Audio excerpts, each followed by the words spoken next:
Welcome back guys. నవరత్నాలు అందులో కొన్ని series మళ్ళీ చింత ప్రభాకర్ ప్రదీప్ అన్న మళ్ళీ వచ్చేసాడు. సో మళ్ళీ మాట్లాడుతాం అన్నతోటి. Hello, welcome to our channel. ముందుగా ఆంధ్రప్రదేశ్ రాష్ట్ర ముఖ్యమంత్రి వర్యులు శ్రీ జగన్మోహన్ రెడ్డి గారికి మనందరి తరఫున హార్దిక జన్మదిన శుభాకాంక్షలు. జగన్మోహన్ రెడ్డి గారు, మీరు ఇటువంటి పుట్టినరోజులు మరెన్నో జరుపుకోవాలని, పేద ప్రజలకు అండగా ఉండాలని, మరిన్ని టర్మ్స్ మీరు ముఖ్యమంత్రిగా ఉండాలని మనస్ఫూర్తిగా కోరుకుంటున్నాము. నిన్న ఏదో ముగింపు సభని చేశారబ్బా. ఆ ముగింపు సభ wish many more happy returns of day Andhra Pradesh chief minister Jagan అన్న. అక్కడ వరకు బాగానే ఉంది, కానీ మరిన్ని సంవత్సరాలు, ఎన్నో సంవత్సరాలు మీరే సీఎంగా ఉండాలని అనడం మాత్రం బాగాలేదన్న. ఎందుకన్నా ఆలోచించి ఒకసారి నువ్వు. విజయనగరం జిల్లాలో పోలేపల్లి అనుకుంటా, కరెక్ట్గా నాకు మళ్ళీ పోస్టర్ చూస్తే గుర్తొస్తుంది. సో అక్కడ సభ చేశారు. సరే, తెలుగుదేశం వాళ్ళు ఏదో మాట్లాడుకున్నారు. ఏమీ చేతగాని రాజకీయంగా సన్యాసం తీసుకున్న లంగోట కట్టుకొని పరిగెత్తే పవన్ కళ్యాణ్ అక్కడ కూడా ప్రత్యక్షమయ్యాడు. అసలు అన్నా బాగా ఎమోషనల్ అయిపోతున్నావు నువ్వు, నన్ను ఎమోషన్ చేస్తున్నావు.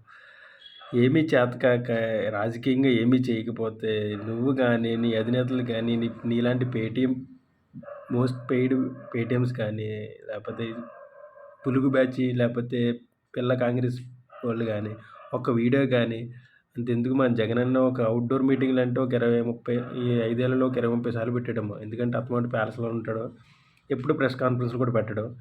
చూడకుండా నీకులాగా ఒక 5 నిమిషాలు కూడా మాట్లాడు. నువ్వే బెస్ట్ ఇంకా మా జగనన్న కన్నా. సో అందుకే నేను ఫ్యాన్. అయితే ఇక్కడ సబ్జెక్ట్ ఏంటంటే, ఏమీ చేత కాకపోతే పవన్ కళ్యాణ్కి, ఆ పవన్ కళ్యాణ్ పేరు పెట్టుకుని ఎందుకన్నా వీడియోలు చేస్తాను. సో నాకు తెలిసిన యూట్యూబ్ రెవెన్యూ అంతా పవన్ కళ్యాణ్ తిట్టిన దాకా వచ్చింది. సో నువ్వు కూడా పవన్ కళ్యాణ్ ఫ్యాన్ అయిపో, నా మాటిని కంటిన్యూ చేయి. కుక్క బతుకు పవన్ కళ్యాణ్. తెలుగుదేశం వాళ్ళు ఏదో వాళ్ళు పాదయాత్ర చేశారని చెప్పేసి వాళ్ళు మీటింగ్ పెట్టుకుంటే వాళ్ళు పిలుస్తారు. వాళ్ళు పిలవకేం చెప్పు. ఇప్పుడు నువ్వు వస్తే వాళ్ళకు 4 కాపు ఓట్లు వస్తాయన్న ఆలోచన తప్పితే నీ మీద ప్రేమ కాదు, పుట్టగోసి కాదు. కానీ నీకు సిగ్గుండాలి కదా. సిగ్గులే అన్నా, మళ్ళీ పెద్ద మాటలు మాట్లాడుతున్నాను.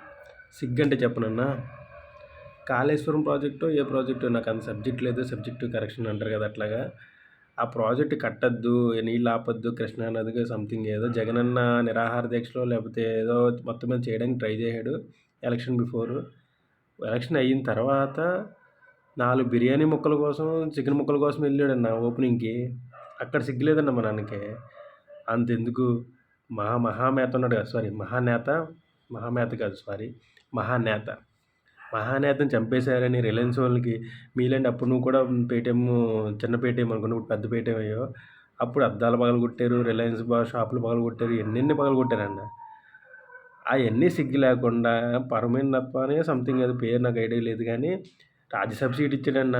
తీసుకొచ్చి ఇంట్లో కూర్చోబెట్టుకుని ఫ్యామిలీ అంతా వంగి దండాలు పెట్టారన్న నీలంబానీలుగా కొడుకుని. అక్కడ సిగ్గులేని మన జగనన్నకే ఇంకా నువ్వు సిగ్గు గురించి ఒగ్గు గురించి మాట్లాడుతుంటే నాకు సిగ్గేస్తుంది నీ వీడియోలు చూడడానికి. లేకుండా పోతావా నువ్వు? అక్కడికి పోయి మళ్ళీ మొదలు పెట్టాడబ్బా, ఇంకా రెడ్డి వచ్చి మొదలెట్టే అని చెప్పేసి ఇంకా జగన్మోహన్ రెడ్డి గారి గురించి ఒక 26 నిమిషాలు మీటింగ్ చెప్తే అందులో 25 నిమిషాలు జగన్మోహన్ రెడ్డి గారి గురించి. అన్నా, నాకు కంటెంట్ ఎత్తున్నావో తెలియదు, నేను కామెడీ చేయాలని వీడియోలు ఎత్తున్నావో తెలియదు, కానీ జగనన్న పెట్టి అవుట్డోర్ మీటింగ్స్లో ఏంటంటే ఈ అమ్మఒడికో లేకపోతే నాన్నతడికో ఏదో మీటింగ్ పెడతాడు. ఆ మీటింగ్లో ఆ పేపర్ చూసి 4 ముక్కలు కూడా నిజంగా ఎప్పుడన్నా పేపర్ ఎగిరిపోతే ఏం మాట్లాడతాడో తెలియదు అన్న జగనన్న. కంప్లీట్గా చూడండి ఒకసారి పక్క నుండి. ఆ పేపర్ చూసి పవన్ కళ్యాణ్ పెళ్ళిళ్ళ గురించి, పవన్ కళ్యాణ్ పిల్లల గురించి, లేకపోతే జగనన్న మాట్లాడే ఒక 20-30 నిమిషాలు దాంట్లో 30 నిమిషాలు అంటే 28 నిమిషాలు పవన్ కళ్యాణ్ గురించి మాట్లాడతాడు. లేదంటే అపోజిషన్ పార్టీలు పేపర్ల గురించి. నాకు పేపర్ లేదు, నాకు న్యూస్ లేదు, వాళ్ళకి పేపర్లు ఉన్నాయి, వాళ్ళకి పెళ్ళిళ్ళు ఉన్నాయి, నాకు పిల్లలు లేదు. సారీ, ఆ మాట అనలేదు వినలేదు, కానీ సో ఎందుకు బాధపడతాడో తెలియదు, ఎందుకు మాట్లాడతాడో తెలియదు. చిన్న పిల్లలు ఉన్న మీటింగ్లో కూడా పిల్లల పెళ్ళిళ్ళ గురించి మాట్లాడే అంత ఇంకా బీప్ పెట్టాలి అక్కడ. నాకు అంత ఈ వీడియోలు మేకింగ్ చేయడం తెలియదు. నిన్ను చూసి ఇన్స్పైర్ అయ్యి నేను చేస్తున్నాను. తప్పులుంటే క్షమించాను నేను మాట్లాడుతుంటే. So let's continue. ఏడవడం ఫస్ట్ స్టార్ట్ చేయడము ఈయన ఏదో ప్రత్యక్షంగా రోజు పోయి అక్కడ మానిటర్ చేసినట్టు, లేకపోతే లోకేష్ ఏం చేస్తున్నాడు పాదయాత్రలో చూసినట్లు. అన్నా మళ్ళీ వేసుకున్నాం. మరి ఎందుకన్నా పవన్ కళ్యాణ్ చంద్రబాబు నాయుడు మీట్ అయినప్పుడు, లేకపోతే పవన్ కళ్యాణ్ ఆఫీస్లో మీటింగ్ పెట్టుకున్నందు ఏదో తెలిసినట్టు మన జగనన్న, మన ఎమ్మెల్యేలు, ఎంపీలు పక్కన సందుల్లో కూర్చుని బాత్రూంలో కడుగుతూ ఇలా మాట్లాడినట్టు పవన్ కళ్యాణ్కి అన్ని సీట్లు ఇస్తాడు, పవన్ కళ్యాణ్కి ఇన్ని సీట్లు ఇస్తాడు, పవన్ కళ్యాణ్ వద్దన్నాడు, పవన్ కళ్యాణ్ అలిగాడు, చంద్రబాబు నాయుడు వద్దన్నాడు, పవన్ కళ్యాణ్ అన్న మాట లేకుండా మీ మీటింగ్లు కానీ, నీ వీడియోలు కానీ, నీ పేటీఎం బ్యాచ్ ఒక ట్వీట్ కానీ, ఆ సజ్జల రామకృష్ణారెడ్డి ఇంకొక ఎవడున్నాడు వాడైతే ఏకంగా. సో కంటిన్యూ ఇప్పుడే స్టార్ట్ చేసాం మనం వీడియోస్, చూద్దాం తర్వాత ఇంకేం అవుతుందో. ఇది జగన్మోహన్ రెడ్డి గారి పాదయాత్ర లాంటిది కాదు, అది ముద్దులు పెట్టే పాదయాత్ర అయితే. ఇది ప్రజల సమస్యలు తెలుసుకున్నాడంట. సిగ్గు శరం ఉంది పవన్ కళ్యాణ్. ఒక్క రోజు వస్తే రెండో రోజు నువ్వు జనాల మధ్యలో ఉండలేవు. నువ్వు కూడా జగన్మోహన్ రెడ్డి గారి పాదయాత్ర గురించి మాట్లాడేవాడివా? ప్రజల కష్టాలు తెలుసుకుని ఏవైతే అవసరాలు ఉన్నాయో ఆ అవసరాలు తీర్చారు అండ్ తీరుస్తున్నారు కూడా జగన్మోహన్ రెడ్డి గారు. మనకి కూడా సిగ్గు ఉండాలన్న. పాదయాత్రలు చేసినప్పుడు ముద్దులు పెట్టాడు, హగ్గులు ఇచ్చాడు. సీఎం అయిన తర్వాత ఒక్క తెర లేకుండా, ఒక పరదా లేకుండా, ఒక చెట్టు లేకుండా చేస్తున్నాడు మీటింగ్లకు వస్తుంటే. పెద్ద వందల సంవత్సరాలు ఉన్న చెట్లని కొట్టించేస్తున్నాడు మీటింగ్లకి. నువ్వు అడగాలి కదన్నా, సిగ్గు ఉండాలి కదన్నా మనకి. పరదాలు లేకుండా ఒక్కరాజు మీటింగ్ పెట్టండి. సీఎంలు అంతకుముందు సీఎంలు ఎంతోమంది చేశారు. మనకి తెలుగు వచ్చిన తర్వాత కూడా సీఎంలు 3-4 సీఎంలు చేశారు. వాళ్ళు ఎప్పుడు పరదాలు కట్టుకుని రాలేదు ప్రజల్లోకి. నిన్న కాక మొన్న రైతులు ఏదో తుఫాను వచ్చి రైతులు స్టేజ్లన్నీ మునిగిపోతుంటే అక్కడ కూడా స్టేజీ కట్టి రెడ్ కార్పెట్ పెట్టి కార్పెట్ మీద స్టేజ్ మీద కూర్చుని దాన్ని చూసాడన్న. ఒక్కరోజన్నా జనాల్లోకి నడమనన్న సీఎం. ఇంక అయిపోతుంది, ఇంకో 3-4 నెలలు ఉంది. జనాలు అప్పుడు నడిచేయండి, ఇప్పుడు నడమను. ఎవరు తీసుకెళ్ళి మా అన్నకు మన కోడికత్తి లేకపోతే ఇంకేమన్నా పెట్టుకో తప్ప ఇంకెవరు చేసేది ఏమి ఉండదన్న అన్న. నేను అవి కంటిన్యూ చేయాలి. ఏం కష్టాలు తెలుసుకున్నాడు నారా లోకేష్? ఒకటి చెప్పు. పవన్ కళ్యాణ్ నిన్నే అడుగుతున్నా, ఒకటి చెప్పు. ఏం కష్టాలు తెలుసుకున్నాడు? ఆడవాళ్ళు నారా లోకేష్ దగ్గరకు వచ్చి చెప్పినారా, ఈ ఊరు నుంచి పక్క ఊరికి పోవాలంటే మాకు ఫ్రీగా టికెట్లు ఇవ్వండి సార్ అని? అది ఒక కష్టమా? ఫ్రీగా మహిళలకు బస్సులో ప్రయాణం, కాపీలు కొట్టుకుని వచ్చేది ఎక్కడ కర్ణాటకలో, తెలంగాణలో వాళ్ళ మేనిఫెస్టోని కాపీ కొట్టి ఇక్కడ ఆంధ్రాలో ఇంప్లిమెంట్ చేస్తా అంటారు. ఇంకా కొద్ది రోజుల తర్వాత అదేం అన్నా, ఇదే వచ్చింది మన మేనిఫెస్టో, మన సీఎం. ఇంకా అసలు ఎక్కడ కాపీ కొట్టినట్టు కానీ ఏమి. పక్కన ఏమన్నా పథకం బాగుంటే ఆటోమేటిక్గా పక్క గవర్నమెంట్ బాగుంటే మనకి పెట్టడానికి చూస్తారు. జగన్ అన్నకి ఇంకా అలా ఒకటే నిద్రలో ఆత్మలతో మాట్లాడినట్టు లేదా మాట్లాడి పథకాలు పెడతాడా? ఏదైనా బాగుందని ఏదైనా నలుగురు మాట్లాడుకుని ఒక ఐఏఎస్ ఐపీఎస్ కింద ఉన్న సలహాదారులు ఎవరో సలహా ఇస్తే ఆ సలహా చెప్తాడు. బాగుందనుకుంటే పెడతారు. ఇంక మనకే రావాలి థాట్, మనమే పెట్టాలి, ఇంకెవరో పెట్టకూడదు. అసలు మన పార్టీయే శివకుమార్ అనేది పార్టీ దగ్గర లాక్కున్న పార్టీ కదన్నా. నేను వైసీపీ నేను చెప్పలేకపోతున్నాను జనానికి మనం చేసే తప్పులు. నేను ఫ్యాన్ అని చెప్తున్నాను కదన్నా బాబు, నువ్వు అర్థం చేసుకోవట్లేదు. ఇంకా ఏం చేయాలి? కంటిన్యూ చేయి. ఏమైతుందంటే అది నా ఘనతే, నా మైండ్లో పుట్టిన ఆలోచనే. నేను ఎప్పుడో ఒకసారి కర్ణాటకకు పోయినప్పుడు అట్లా చెప్పాను డీకే శివకుమార్కి, అతను ఫాలో అయ్యాడని చెప్పేసి దాని మీద ఇంకా పచ్చమీడియా కథ మండి వారుస్తుంది. అలా కాదు, మన పథకాలు, మన జగనన్న పథకాలు చూసి అబ్రాడ్ ఏ కంట్రీ మధ్య న్యూస్ వచ్చినాయి. వేరే కంట్రీలో వాలంటీర్లు పెట్టడం, వేరే కంట్రీలో అలా ఇక్కడ కాదు, స్విట్జర్లాండ్లోని లండన్లోని కంట్రీల్లో వాలంటీర్లు జగనన్న పథకాలు చూసి మన ఎమ్మెల్యేలు చెప్పిన మీటింగ్లు వీడియోలు చూస్తే వాళ్ళు ఉంటాయి యూట్యూబ్ నిండా. జగనన్న పెట్టిన పథకాలు, జగనన్న పెట్టిన అమ్మఒడి, నాన్నతడిలు, జగనన్న మందు షాపుల దగ్గర టీచర్లను కాపలా పెట్టించినాయి. ఇవన్నీ చూసి వాళ్ళు వేరే స్టేట్ వాళ్ళు కాపీ కొడుతున్నప్పుడు లేదు. కానీ వేరే రాష్ట్రంలో ఏదో వేరే రాష్ట్రాన్ని కంపేర్ చేసుకుని మనకెందుకన్నా, మనం ఇచ్చే తాయిలాలు కానీ మనం ఇచ్చే చెప్పు నేను చెప్తాను. అసలు ప్రజల కష్టాల్లో బస్ టికెట్ల రేట్లు ఒక కష్టమా? అసలు కష్టాల లిస్టులో అది ఉంటుందా? ప్రజల్ని అడుగుతున్నా. ఎందుకబ్బా ఫ్రీ టికెట్లు? ఆల్రెడీ తెలంగాణలో ఆటో వాళ్ళు బాధపడుతూ స్ట్రైకులు చేస్తున్నారు. అసలు మీరు ఇట్లా ఫ్రీ టికెట్లు ఇస్తే ఇబ్బంది అవుతుంది అని చెప్పేసి. ఒకవేళ అక్కడ అవసరం ఉంది అంటే ఇవ్వడంలో అర్థం ఉంది. కానీ మేము అధికారంలోకి రావడానికి తాయిలాలు ఇస్తామని చెప్పేసి బస్సులో మహిళలకు ఫ్రీ టికెట్ ఇస్తే అప్పుడు శ్రీలంక కాదా? అప్పుడు శ్రీలంక కాదా? ఇదేనా లోకేష్ పాదయాత్రలో తెలుసుకునింది? మహిళలు కష్టాలు పడుతున్నారు, టికెట్లకు డబ్బులు కట్టలేకున్నారు కాబట్టి టికెట్ డబ్బులు ఫ్రీగా ఇస్తామంటారా?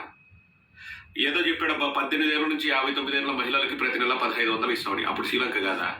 అమ్మకు వందనం ఎంతమంది ఉంటే అంతమందికి 15,000 ఇస్తున్నారు. అప్పుడు శ్రీలంక కాదా? ఈ విధంగా ఇది వాలంటీర్ల మంది పడి ఏడ్చుడు.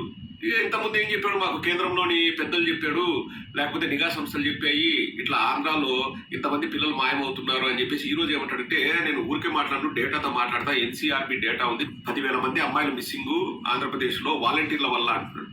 ఇప్పుడు మీరు నేను ఒక ఫోటో పెడతాను చూడండి, 13,13,000 మంది అమ్మాయిలు మిస్ అయ్యారంట 2019 నుంచి 2021 వరకు ఇక్కడ ఇండియా మొత్తం మీద. అండ్ హైయెస్ట్ మిస్సింగ్ ఎక్కడంటే మధ్యప్రదేశ్ లో 2 లక్షల మంది మహిళలు మిస్ అయ్యారు ఈ 3 ఏళ్ల కాలంలో. Next west Bengal. మధ్యప్రదేశ్ లో ఎవరు ప్రభుత్వం ఉంది? పవన్ కళ్యాణ్ మధ్యప్రదేశ్ లో ఎవరు ప్రభుత్వం ఉంది 2019 నుంచి 2021 మధ్యలో? మరి నువ్వు అక్కడ కేంద్రంలోని పెద్ద ఏం చెప్పినా ఈ 5 సంవత్సరాల నుంచి చంద్రబాబు నాయుడు సరిగ్గా చేయలేదు, చంద్రబాబు నాయుడు నువ్వు అడగలేదు, లేకపోతే వేరే గవర్నమెంట్ అలా సరిగ్గా చేయలేదనే కదన్నా మీకు 151 ఎమ్మెల్యేలు ఇచ్చింది. ఇలాంటి సలహాదారులను పెట్టుకోమంది. పేటీఎంలో మోస్ట్ పెయిడ్ పేటీఎం మీలాంటి వాళ్ళకి సెలెక్ట్ చేసుకుంది. ఇంకా ఇప్పటికీ కూడా అక్కడ అడగట్లేదు, ఈయన అడగట్లేదు. అని చేసిన తప్పు ఎత్తడం ప్రతిపక్షాలుగా నీలాగా నాలాగా ఎవరన్నా వీడియో న్యూస్లలో పెట్టడం సహజం. అది ఏ గవర్నమెంట్ ఉన్నా పెడతారు. దానికి ఏదో తప్పులాగా నువ్వు దానికి మాట్లాడి కంటిన్యూ చేయన్నా. ప్రశ్నించినావా? ఇక్కడ ఆంధ్రాలో 10,000 మంది మిస్ అవుతారు. 2019కి ముందు వాలంటీర్ వ్యవస్థ లేదు ఆంధ్రప్రదేశ్ లో మహిళలు మిస్ సీట్లు చేయడానికి నువ్వు మాట్లాడితే అది చాలా తప్పు. పవన్ కళ్యాణ్ లిస్ట్ ఉంది. వాలంటీర్స్ ఏదైనా ప్రజలకు బద్నాం చేయాలి. మనం అందరం కలవాల్సిన అవసరం లేకపోతే వైఎస్ఆర్సీపీ వాళ్ళు తట్టుకోలేము, మనందరం పొత్తు పెట్టుకుందాం అని చెప్పి పోయి అమిత్ షా గారితో కూర్చొని మాట్లాడినాను అని చెప్పేసి పవన్ కళ్యాణ్ చెప్తున్నాడు. మేము చెప్పేది కూడా అదే కదరా అయ్యా. 2020 జనవరిలో ఎందుకు పోయినావు అంటే మా నాయనతో పొత్తు పెట్టుకుని ప్రోగ్రెషన్ చేయడానికే నువ్వు బీజేపీతో పొత్తు పెట్టుకున్నావు. కూడా ఒక సింపుల్ విషయం చెప్పి ముగిస్తానప్పా. ఇప్పుడు చూస్తే డిగ్నిఫైడ్గా ఉంటాం.